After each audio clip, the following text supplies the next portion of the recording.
অন্তর্বর্তীকালীন সরকারের বৈধতার প্রশ্নে একটি রিট আবেদনের বিরুদ্ধে করা লিভ পিটিশনের শুনানি চলছে। এর মধ্যে আমরা ইন্টারভেনার হিসেবে অংশগ্রহণ করেছি। আমরা আমাদের নিবেদনে বলেছি যে বর্তমান সরকার জনগণের অভিপ্রায়ের ভিত্তিতে গঠিত সরকার, যাকে ইংরেজিতে বলে কনস্টিটিউয়েন্ট পাওয়ার বলে গঠিত সরকার। এর বাংলা হলো গাঠনিক ক্ষমতা প্রয়োগ করে সরকার গঠিত হয়েছে। অর্থাৎ 5 তারিখে যে অভ্যুত্থান হয়েছে, 6 তারিখ 7 তারিখে কোনো সরকার ছিল না, 8 তারিখে যে সরকার গঠিত হয়েছে এটি জনগণের ক্ষমতা এক্সারসাইজ করে এই সরকার গঠন করা হয়েছে। এবং এই সরকারের 3টা ম্যান্ডেট, একটা বিচার, একটা সংস্কার আর একটা নির্বাচন, এবং এরই আলোকে সরকার পরিচালিত হচ্ছে। গণ অভ্যুত্থানের গঠিত সরকার জগতে আরো বিভিন্ন সময় হয়েছে। আমরা 3টা উদাহরণ দিয়েছি, একটা ফিলিপাইন, একটা গ্রানাডা আর একটা লেসোথো। আজকে যে প্রশ্ন উত্থাপন হয়েছিল, একই প্রশ্ন উত্থাপিত হয়েছিল ফিলিপাইনের সুপ্রিম কোর্টে, গ্রানাডার সুপ্রিম কোর্টে এবং লেসোথোর সুপ্রিম কোর্টে।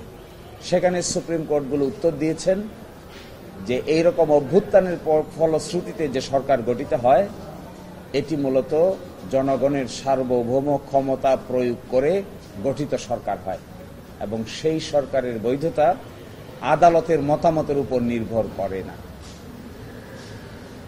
106 অনুচ্ছেদ অনুযায়ী যে অপিনিয়ন নেওয়া হয়েছে, আমাদের বিবেচনায় এটির কোনো প্রয়োজন ছিল না। এটি একটি ইংরেজিতে বলে রিডান্ডেন্ট কাজ করেছে। 106 নিলেও কোনো অসুবিধা নাই, 106 না নিলেও কোনো অসুবিধা নাই। 106-এর উপর এই সরকারের বৈধতা নির্ভরশীল নয়। এই সরকারের বৈধতা নির্ভরশীল হল বাংলাদেশের জনগণের সার্বভৌম ক্ষমতার অভিপ্রায়ের বহিঃপ্রকাশ হিসেবে, এবং এটাই একটা সরকারের সবচাইতে বড় লেজিটিমেসি। কেউ যদি বলে এই সরকার কিসের উপর দাঁড়িয়ে আছে, এই সরকার দাঁড়িয়ে আছে জনগণের ইচ্ছার বহিঃপ্রকাশের উপরে। এবং সারা দুনিয়ায় আমরা রিসার্চ করে দেখিয়েছি, সারা দুনিয়ার কোথাও গণ অভ্যুত্থান হওয়ার পরে সরকার গঠনের জন্য আদালতের কাছে আসা হয় না, জনগণ নিজেরাই সরকার গঠন করেন। এখানেও তাই হয়েছে, সকলে মিলে কনসেনসাসের ভিত্তিতে সরকার গঠিত হয়েছে। এখানে আদালতের মতামতের পক্ষে বিপক্ষের কোনো প্রশ্ন জড়িত নেই।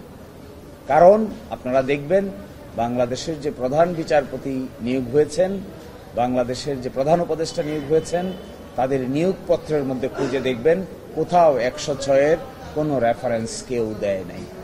ফলে বর্তমান সরকার ইজ এ লেজিটিমেট গভর্নমেন্ট, এটি একটি বৈধ সরকার, এবং বৈধতার ভিত্তি হলো জনগণের ইচ্ছা, জনগণের অভিপ্রায়, জনগণের সার্বভৌম ক্ষমতার বহিঃপ্রকাশ। এই ধরনের সরকার পৃথিবীতে যেখানে গঠিত হয়েছে সেই সমস্ত জায়গায় অত্যন্ত শক্তিশালী সরকার গঠিত হয়েছে। এই জন্যই তারা সংস্কার করতে পারছে, এই জন্যই তারা বিচার করতে পারছে, এই জন্যই তারা নির্বাচনের আয়োজন করতে পারছে। এই কথাই আমরা আদালতের সামনে উপস্থাপন করেছি। আপনি পাশাপাশি বলেছেন যে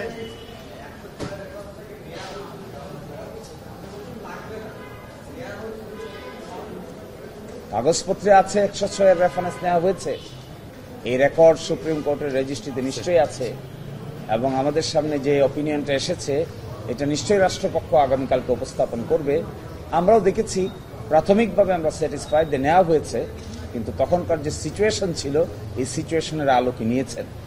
নেওয়া না নেওয়ার প্রশ্ন না, আমরা বলছি যদি নাও নিতেন তাও সরকারের বৈধতা নিয়ে প্রশ্ন উত্থাপন করার কোনো সুযোগ নাই।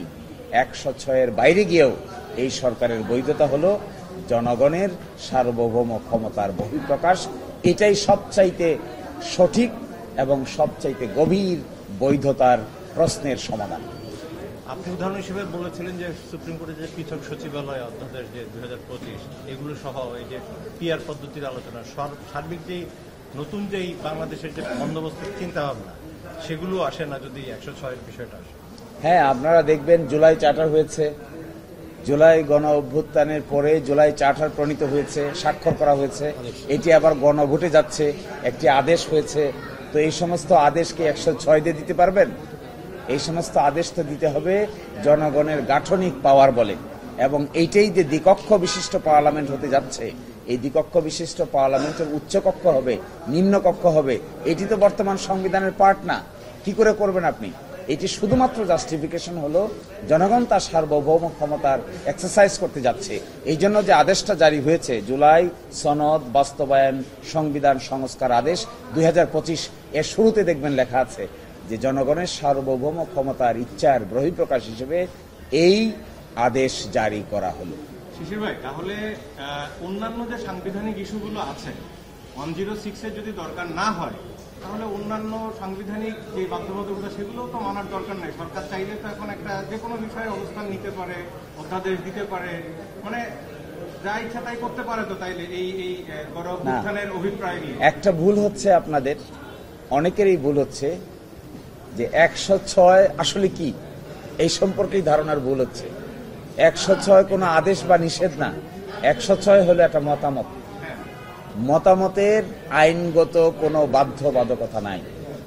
বাংলাদেশ সহ ভারত, পাকিস্তানে যে সমস্ত ক্ষেত্রে সুপ্রিম কোর্টের মতামত নেওয়ার চেষ্টা করা হয়েছে অতীতে, এর সব জাজমেন্টগুলোতে বলা হয়েছে যে এই মতামতের কোনো বাধ্যবাধকতা নেই। এই মতামত সুপ্রিম কোর্টের কাছে চাইলেই দিতে হবে, এরও কোনো বাধ্যবাধকতা নেই। ইন্ডিয়ান সুপ্রিম কোর্টে বেশ কয়েকটা জাজমেন্ট আছে যেখানে মতামত চেয়েছেন রাষ্ট্রপতি, সেখানে সুপ্রিম কোর্ট বলেছে আমরা এই ব্যাপারে মতামত দিতে প্রস্তুত নই। সুতরাং মতামত ইজ এ মতামত, কিন্তু আমরা মতামতকে এখন বানিয়ে ফেলেছি, বাধ্যবাধকতার পর্যায়ে নিয়ে গেছি। এই জন্যই এই সমস্যা দেখা দিচ্ছে। এই জন্য মতামত এই সরকারের মূল বিষয় নয়। এই সরকারের মূল বিষয় জনগণ, এই সরকারের মূল বিষয় সার্বভৌম ক্ষমতা। এইটাই সবচাইতে বেশি বাস্তব সত্য কথা। না, পার্সোনাল প্রশ্নের বিষয় তো এটা না। না, আপনার শোনার দরকার। এই মামলার মেইন মেরিট হচ্ছে যে 106 এর ভ্যালিডেশন নিয়ে, এই বিষয়ে আপনাদের বক্তব্য? বলেছি তো আমরা বলছি 106 এর একটা, আগে বলেছি 106 এর একটা কপি তো আমাদের সামনে এসেছে। নিশ্চয়ই সুপ্রিম কোর্টের রেজিস্ট্রিতে এখানে একটা ফাইল সংরক্ষিত আছে। আগামীকালকে রাষ্ট্রপক্ষ তার বক্তব্য উপস্থাপন করার সময় এই ব্যাপারে বক্তব্য রাখবেন। যেহেতু এটা একটা রেকর্ড, এই রেকর্ডটা দেখাবেন। যতটুকু আমরা দেখেছি, আমাদের কাছে যে কপিটা এসেছে সেই কপি অনুযায়ী তখনকার সিচুয়েশনে যেটি উপস্থাপন করা হয়েছে সেটি তো সকলের কাছে ক্লিয়ার হয়েছে, তো স্বাক্ষর হয়েছে, সাবমিট করা হয়েছে, রাষ্ট্রপতির কাছে পাঠানো হয়েছে। তো সেই রেকর্ডটা সরকারই সরাসরি আদালতের সামনে উপস্থাপন করতে পারবেন। আমরা মনে করি ফর্মালিটি মেনটেন করা হয়েছে, কিন্তু এই ফর্মালিটি যদি মেনটেন নাও করতো, 106 যদি নাও নেওয়া হতো, তাও সরকারের বৈধতা নিয়ে কোনো প্রশ্ন উত্থাপন করার সুযোগ গণ অভ্যুত্থানের পরে নাই। এই মতামত বৈধ না বৈধ না? মতামতের প্রশ্ন তো বৈধতা না। আপনি নিজেই বলছেন এটা মতামত, তো মতামত আবার বৈধ অবৈধর কি আছে? আপনি আমাকে জিজ্ঞাসা করলেন একটা প্রশ্ন, আমি বললাম এভাবে করতে পারেন, এভাবে করতে পারেন, অথবা এইভাবে করতে পারেন না। আইনগত মতামত আইনজীবীদের জিজ্ঞাসা করেন না? নিশ্চয়ই আইনজীবীদের আইনগত মতামত জিজ্ঞাসা করেন। মতামতকে কখনো বাধ্যকর করা যাবে না। মতামত জানা এবং না জানা পুরোটাই নির্ভর করবে যে মতামত চাচ্ছেন আর যারা মতামত দিচ্ছেন তাদের পারস্পরিক আলোচনার বিষয়। তবে সুপ্রিম কোর্ট বলেছেন যে এটার গুরুত্ব দেওয়া উচিত, এতটুকুই কথা। আর একটা বিষয় যে